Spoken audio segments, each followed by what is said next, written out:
We can spruce it up. We got 3 Greeks on this puppy. It's 3 Greeks on this puppy right now. It's rare. That's half the population of the diaspora. Make zero mistake about it. If there was more Greeks, we'd be Sebastian Maniscalco, but there's just not enough Greeks. There's not many Greeks. The Greek population. What is the Greek population in the United States? I think it's 3 million. I think it's total. I think total. There's only 10 million Greeks in the mainland. Wow. Yeah, it's a small, tiny country. There's a lot of Greeks in Canada. 3. Yeah, but when you think about it, it's hundreds. It's a couple 100,000. There's not a lot. It's a very small country, considering the influence we've had on the world. Not bad. I think I would call us the chosen people. Yeah. Well, I'm embracing the Greek more and more as I get older. I'm learning more and more about it. And I'm liking, like, one thing that I really learned about the Greeks that you taught me, but then I started to see online that it's real, is the Greeks party harder. And this is real. The Greeks party harder and longer than I think any other culture. That's fair to say? Yeah. The Greeks like a nice late dinner. They like staying up late. I mean, yeah, we're number one. We're the number one partiers. We've given the world the most. I mean, our DNA, our gene code is the chosen gene code. I mean, the Jews called themselves chosen, but what did they give? They gave separating meats and cheeses. They gave, wearing mini Frisbees on their head to cover their bald spot. We gave them democracy, republic, tragedy, comedy, mathematics, logic. I mean, you got to give the nod as far as God's favorite people, the Greeks. Well, here's the one thing, though, dude. I mean, what's your favorite of all the stuff he just listed? What's your favorite? Because mine is logic. Mine's logic too. I like a good conversation with a psychopath, psychopath. But let's not listen, though. Let's not get disrespectful to JC. You know what I mean? JC was Jewish. So God rest his soul. I'm just saying. I mean, listen, I love what the Greeks did, but I can't sit here and knock JC. I mean, we don't know for a fact that he was Jewish. That's what we're told. That's what we've been told by the international conspiracy. But I think he was Greek. Considering his influence in the world, I'm saying he's as Greek as John Stamos. Well, I'll say this: if he's not, at least half. You think he was at least half? Is he at least half? I think, if not what they say, Italian and Greek. I think probably. I've actually, you want to laugh? I've actually had conversations with hardcore Italians that actually say he was Italian. It's hilarious how. I think that it's impossible to prove that he wasn't. So I'm gonna, and also you talk to the same Italian guy for like another 20 minutes, and I'll tell you like Columbus was related to Christ. That Columbus was related to Christ too, right? Yeah, it's in the blood. Yeah. At the end of the day, nobody can claim to be better than any other group, because every other group contributed something, and they also lack in another area. When you put them all together, it's like you can't, like, Italian food has to be the chosen food. If someone's chosen something, then Italian food's got to be God's favorite food. So it's got to, Jesus is international. He's a combination of all the best things from all the cultures. No culture can claim Jesus Christ. Greeks tried to. I just did before. Greeks try to. They always. My grandmother had a shrine in the room. You want to laugh though? You remember? That comedian Vic DiBattista? Yeah. Vic had a funny bit about how he went into like his family's houses and like there'd be a picture of Jesus shaking hands with Frank Sinatra. Because they do, like, Italians like to throw it in. Yeah, I mean, listen. Catholic people like to, Catholics like to claim that he could be what they are. It's just what it is. That's right. That's right. It's an interesting thing.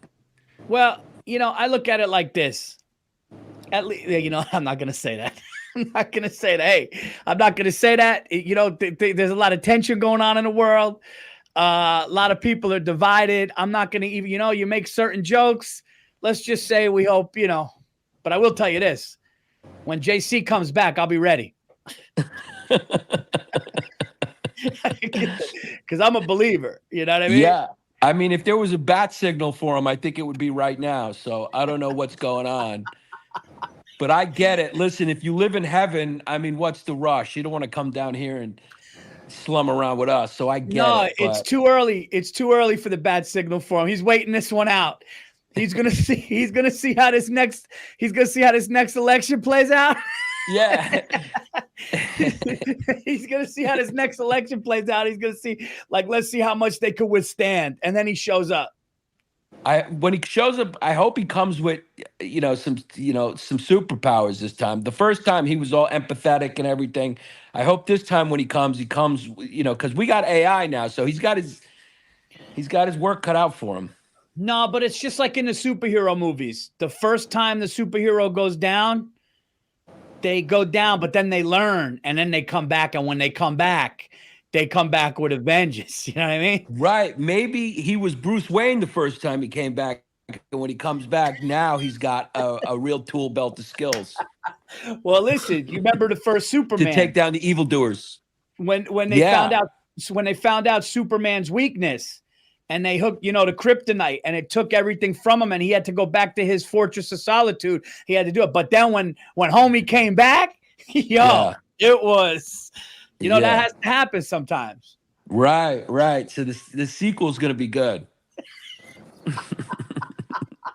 Speaking of the religious things we're talking about here, Yannis and I, this is the first time that Yannis and I are doing a podcast together, Andrew. By the way, the great Andrew Themlis, the Greek freak over there, the Beverly Hills Kid.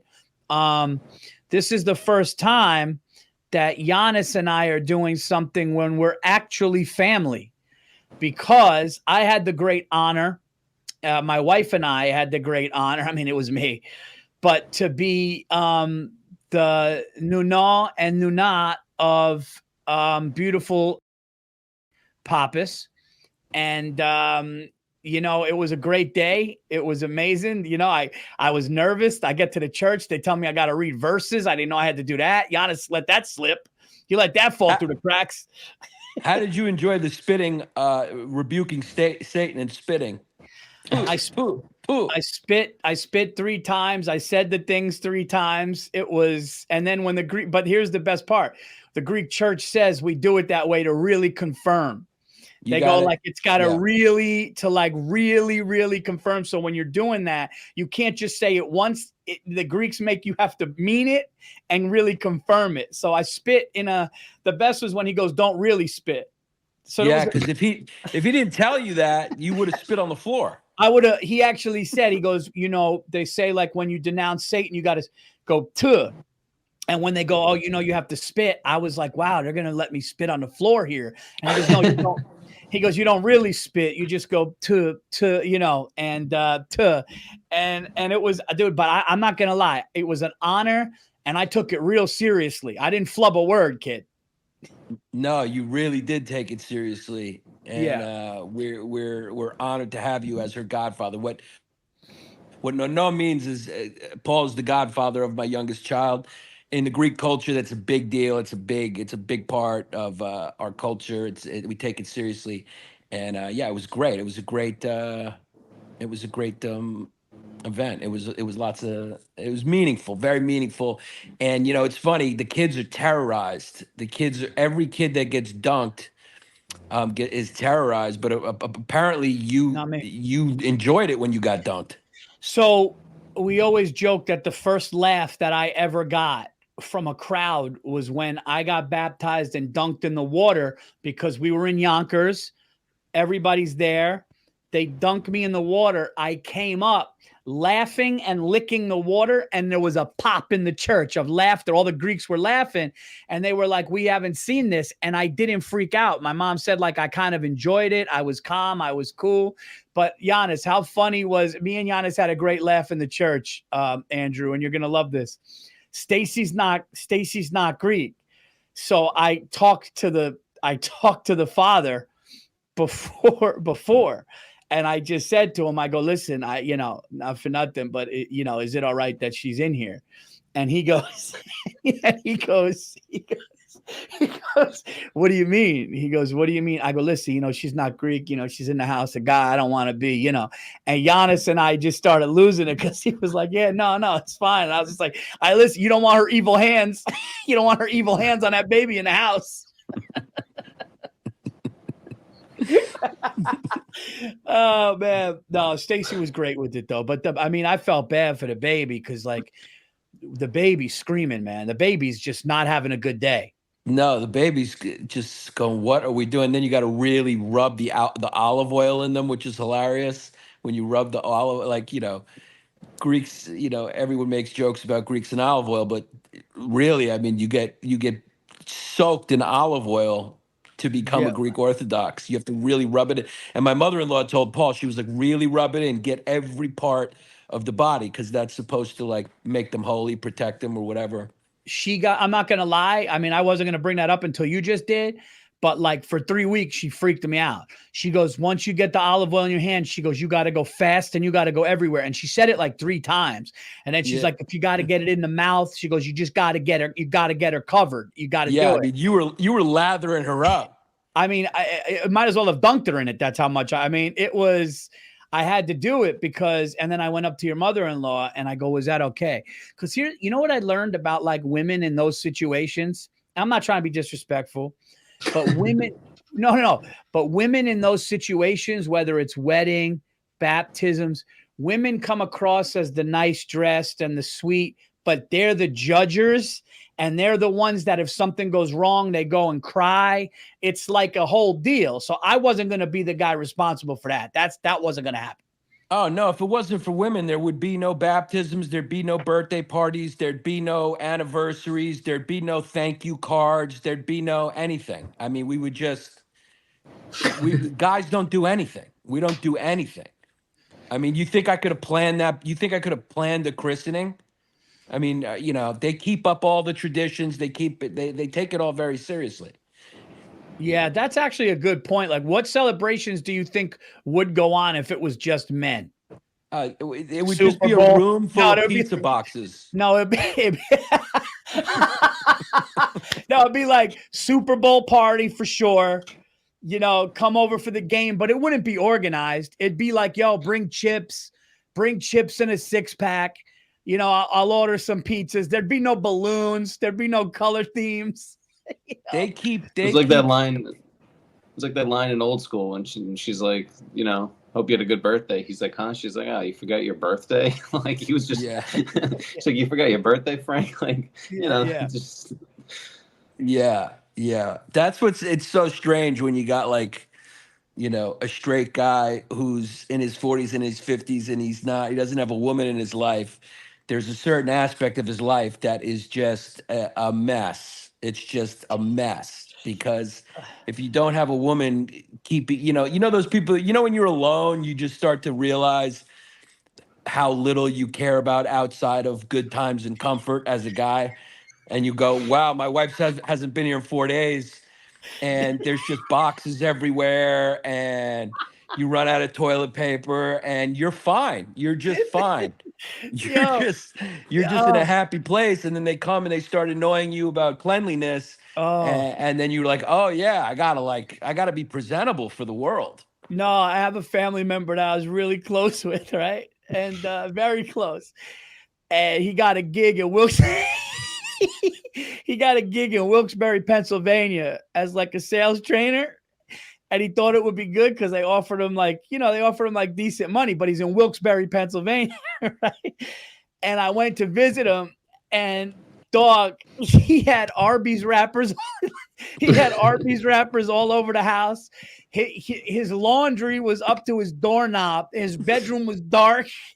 He gained a ton of weight, and he was mentally just a mess. And he was like, "Yo, I'm eating Arby's 2 times a week." I mean, he goes, "I'm eating Arby's 2 times a day." You know, I know the Arby's people now. I'm in there every day for dinner.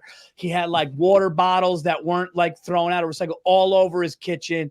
It looked like a frat party had a 3-week party, and then you just showed up to see the clean. And it was funny because he was so excited about the money. He was so excited about the new role, a big role. And, you know, but then next thing you know, and they gave him money to move to this beautiful condo apartment in Wilkes-Barre. It was beautiful. And you just got to realize, oh, I'm in Wilkes-Barre, dude. And like, I got no family. I got no friends. I got an Arby's next door. I'm depressed.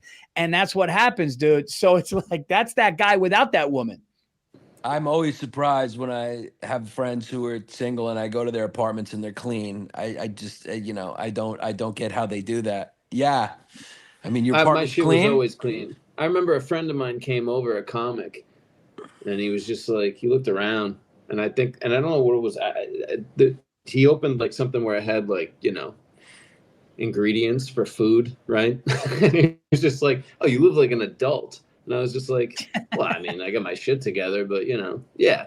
No, I've always had it like, you know, I always kept a clean spot, cook, maintained. Yeah. Yeah. Well, for me, it's always a clean car. I mean, the other half was animal, but there's I've always it's easy. Yeah, and I'm not one of these people like, I got to take the day and clean. So like, I do a little at a time. I'm on the phone with Paul, Swiffer some shit. You know, just is what it is. But I'm married now. But you know, what are you gonna do? For me, it was always clean car. Car's got to be. For me, the car's got to smell good. It's got to look good. It's got to be pristine. Ideally, like detailed. Ideally detailed most of the time to be. I mean, I'm at the car wash. Car wash is part of my, like, I would say like every 2-week routine. Car wash. You know, they do say though, is a funny thing because my son Lucas is really, really bright kid. Does great. Both of my kids are like, you know, honor roll students. We're very, very lucky, but they're messy. And they said something that said messy people, if they have messy desks, messy side of their room, are, I mean, this was a study from one of these universities, so you never know if these things are true or not, but are like super smart and intelligent. Like they say, messy people are intelligent people. Because stupider, I don't want to say, but people that like maybe are more simple. No, but listen, people that are maybe more simple need everything around clean just so they can. But like smart people are like, I'm good with that. I'll just pick that up later. Where like I think, but it's a kind of a funny thing if you think about it.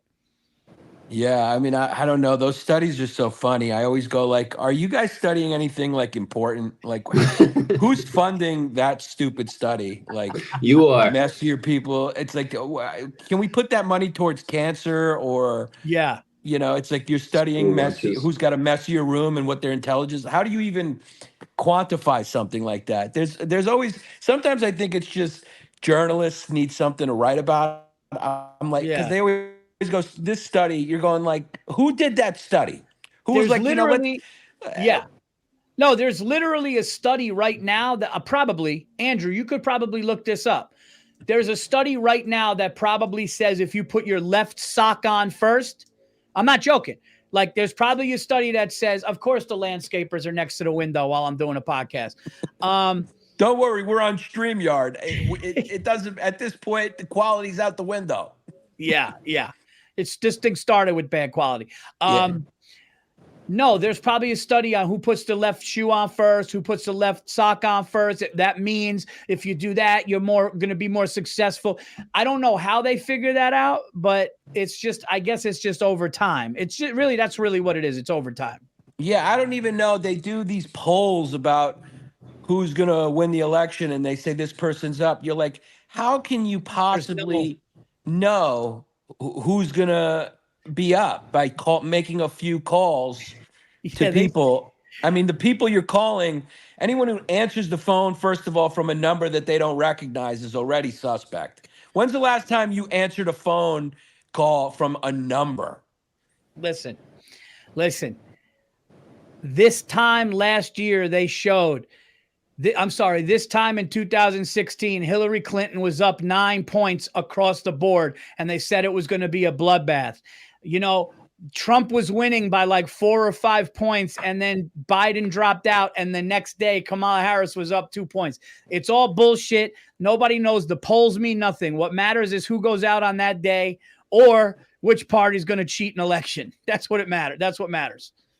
Well, I think I listen to Vegas because Vegas is so accurate about everything. So, in Vegas, I think you can bet on this too. I think you can bet on it.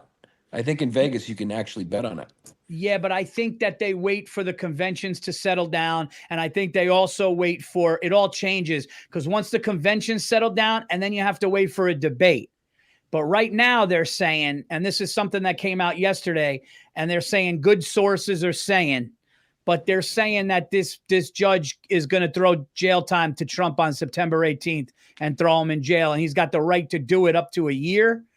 And they're saying that they think that that's going to happen because I'm not a political, I voted for Eli Manning and that's the truth.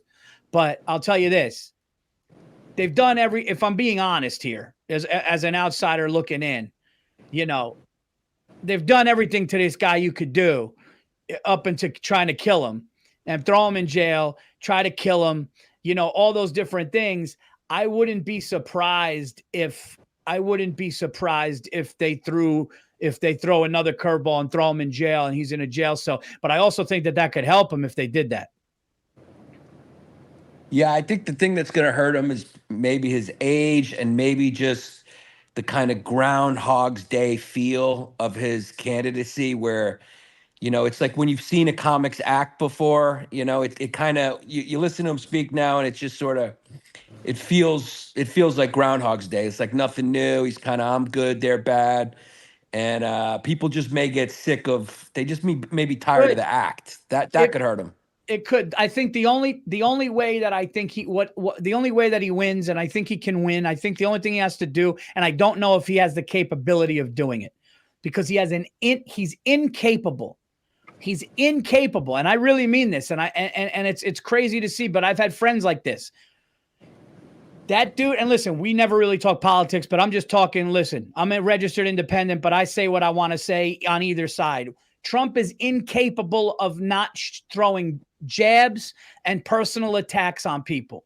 And that's the only thing. But that being said, if that dude sticks to how much things cost right now, the shit going on, crime in major cities, and the economy, and if he could keep it to that, I think he has a chance. I think what's going to happen is he may turn people off by saying things like, the other day he goes, oh, everybody's saying she's got going for, she's a pretty woman. He goes, I think I'm more attractive. Like, that's crazy. Like, that's crazy.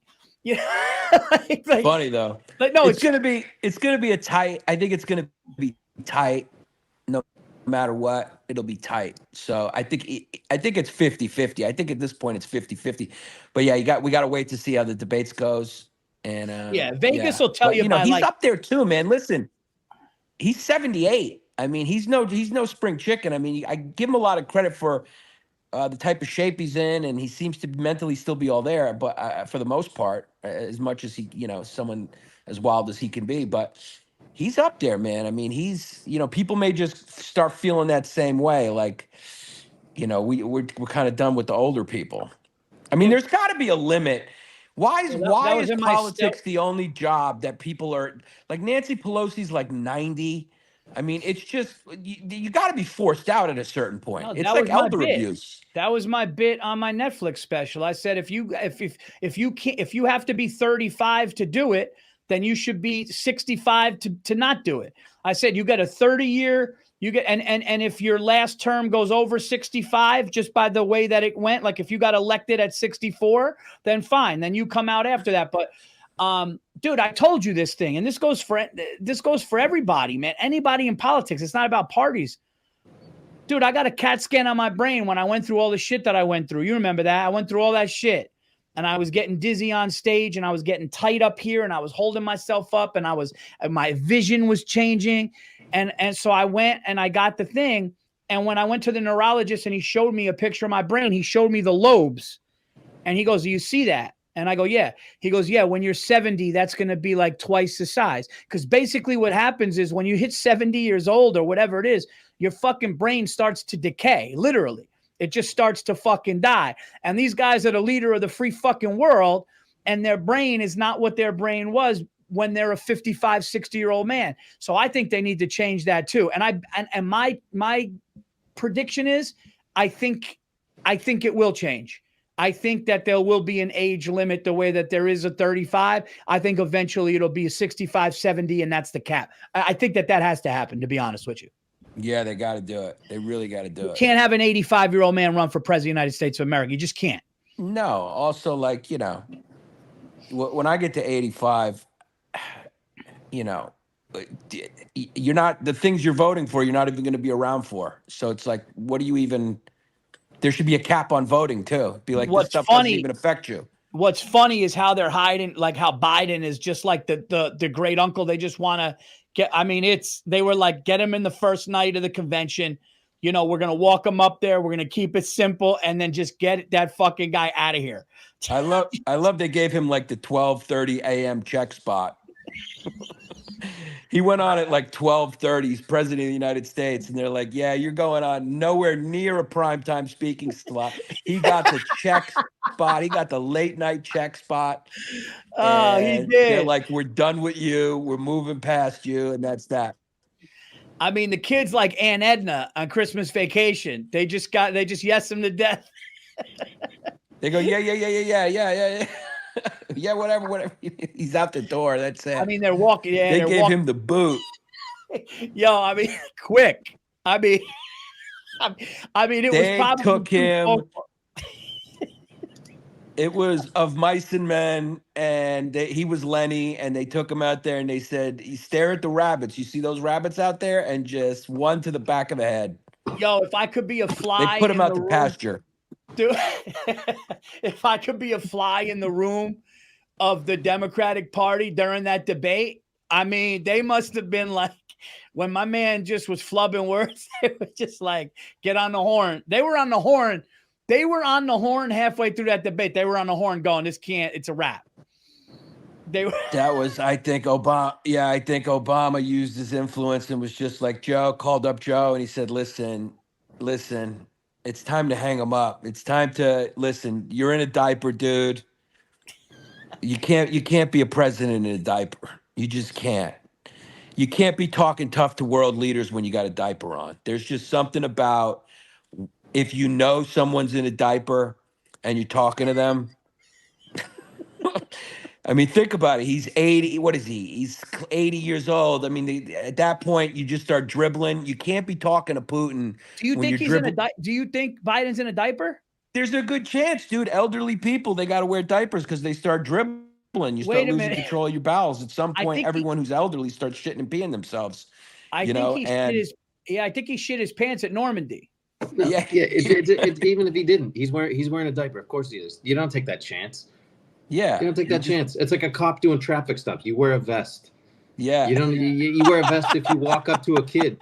You think that are you kidding me? There were more diapers present around that guy than there are Secret Service around Trump. That guy, they have change of diapers ready. They probably, those pants that he wears, his gray dress pants, they're probably breakaways. They got the best seamstresses in the White House going, how do we do this? They like you know way NASCAR, they change the tires real quick. They got a whole crew. They're like, all right, walk them behind the podium. They got two guys standing next to them. Their upper bodies barely even move. They're like ventriloquists. And then they just change the pants real quick. And then they move them on.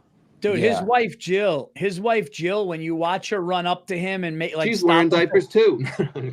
No, but it's like when you see Jill run up to him, he almost went up to another woman and kissed her. It's like when you run up to your kids at the mall when they start sprinting. Like he's a liability on every aspect of his life right now. He's just a liability to kid. I mean, it's wild. And it's just cruel. It is. To have an old guy doing that job. I mean, that's a very important job. I mean, you ever walk into a store and you see someone like 90 working and you just feel bad? That's what you start. That's how I think people started to feel bad for Biden. Me and my wife were searching for like patio furniture. We went into the store in Long Island and there was a woman there. She must have been 80 something and she could barely walk. And she was like the salesperson. So we were going over to like different furniture. We had to like wait for her to come over to the furniture. I couldn't believe that she was still working. Like that's what people feel when they look at Joe Biden. They just go, that you feel bad, and you just can't have that when you're trying to talk tough, in foreign policy. You just can't have that. He's too old. Yannis, didn't that happen to me and you in Macy's when we were Christmas shopping?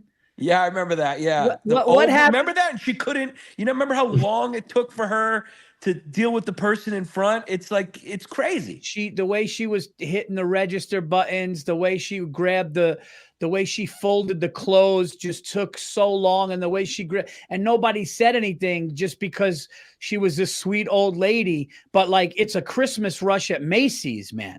It's a Christmas rush at Macy's. And she's just like taking it, asking questions, and you feel bad because it's somebody's grandmother, but it's like at the same time, it's like, but you know something, when that lady stops, it could be a wrap. That's the thing.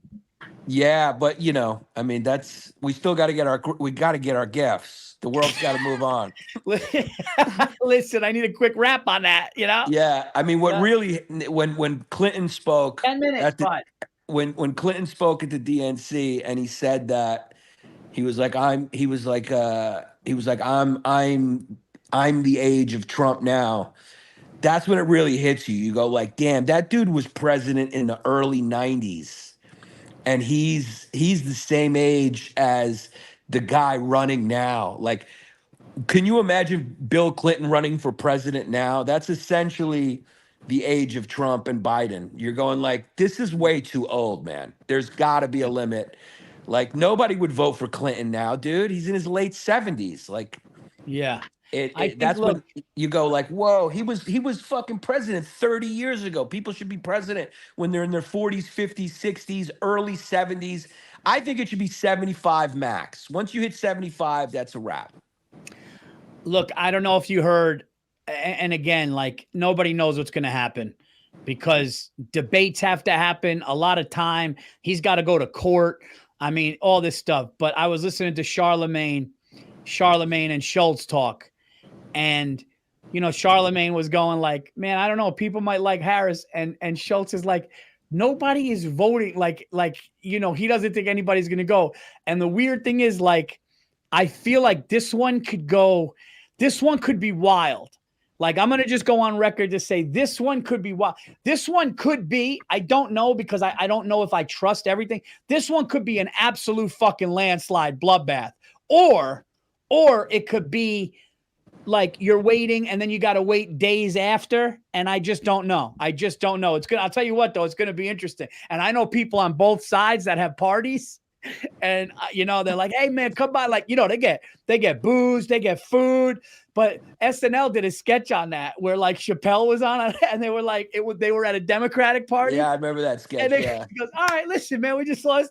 Listen, it's just one state. But then they started going. So I don't know. I think I'm going to sit the party out. And I think I'm just going to sit in my living room alone at night because the kids and Stacey will be sleeping and just watch what happens. Yeah. It's good. Well, it's going to be interesting. If women turn out in big numbers, I think that could hurt Trump. I think it could go for her. We'll see what happens. But it's just another election. Our lives don't change that much. And come out and see me in St. Louis. I'll be there in St. Louis, September 5th through the 7th. Hey, listen, I'd vote for you. Yeah. I would. Who the hell wants that job, dude? Who the hell wants that job? I remember they asked Benjamin Franklin why he didn't run, and he was like, just wanting the job would be suspect enough. Like, what kind of personality wants that job? Yeah, but he was a serial killer, wasn't he?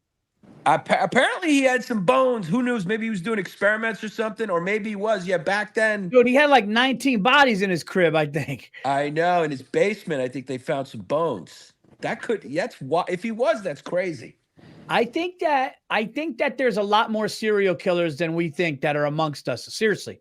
Not anymore. You can't do anything now. They'll catch you for anything. I mean, online, they get you. People think they got these fake accounts. They can trace your IP address. They can trace you can't do anything anymore. I'm surprised everyone doesn't get caught. I mean, most people do get caught. I think very few people get away with it. There's nothing you can do anymore. There's cameras everywhere, DNA, fingerprints. The only people who, if you get away with something, it's because law enforcement doesn't care as much to catch you. If they care and they mobilize, you'll get caught. You can't do nothing. That's why serial killers have gone down. That's why I think actually there's so many like mass shooters now, because because they just go and they go, I'm going to do it and then I'm going to kill myself, because that's the only thing you can get away with while you're doing it. Like you can't do any crime anymore. No, you just made a good point, because a lot of the documentaries show a lot of the times the guys get away with blatant murder. It's when local police turn their back on it.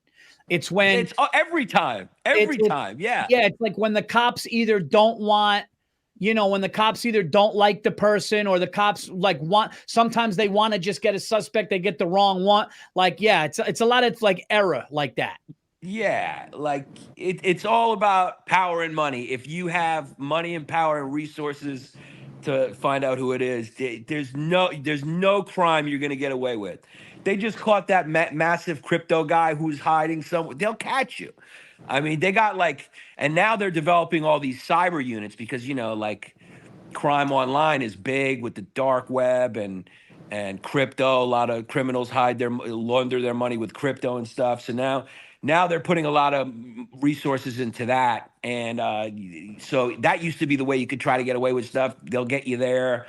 In-person crimes, dude. You touch anything, they'll find DNA. They got you. Oh, DNA. They'll get you. They get you. They'll get you. You can't do anything. You can't. It's almost impossible to get away with crime unless you kill someone who's like nobody cares about. It's just law enforcement. All right. Dude, I saw that documentary about that, where the guy, the documentary where they killed the guy in the town in public, and nobody talked. It's a big thing. It's a big documentary. There was a guy, it was in this town in Missouri. What year was it? It was, I want to say it was the 70s or early. Oh yeah. That's when you could get away with it. It was in the 70s or early 80s in Missouri. Might have been early 80s. And this guy was a problem in the town, or so they said. Starting fights, making people feel uncomfortable. And he was in a bar with his woman. Dude, the mother of his kids. And everybody in the town, including some police officers, go up to his pickup truck when they get in, broad daylight. And there's 30 people around the truck. And 2 shots, boom, through the back. They shoot him through the back of the head. His head's on the steering wheel.